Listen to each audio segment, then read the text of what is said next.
Jaz sem Aljoša, rad se ukvarjam z filozofijo in ustvarjanjem. Z ustvarjanjem zato, ker mi je zmeraj zanimivo to, kako te presenetijo tvoji izdelki, ko se prepustiš in samo nekaj nastane. Filozofija pa zato, ker sem radoveden glede tega, kako funkcionira svet, kako funkcionira družba, posameznik, zavest.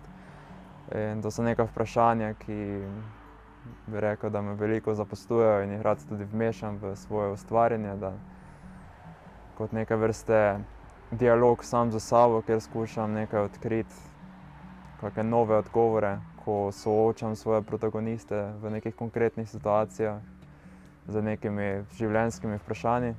To bi rekel, da me nekako najbolj vleče v ustvarjanju, ta možnost, da neko idejo razgradiš, poosebiš, konkretiziraš na neko raven in skozi zgodbo potem kot neke vrste dialektično napreduješ proti nekim odgovorom na ta vprašanja. Zadnje čase pa me tudi zanima zelo eksperimentiranje v ustvarjanju. Novi pristopi do zgodb, kakšna logika, ki ni nujno strogo gledano racionalna, ampak mogoče bolj na neki čustveni ravni, mogoče kakšni dogodki, ki niso najbolj smiselni na neki taki konkretni ravni, ampak so pa smiselni na neki globlji ravni. In skušam potem iz tega narediti neke berljive zgodbe, ki bi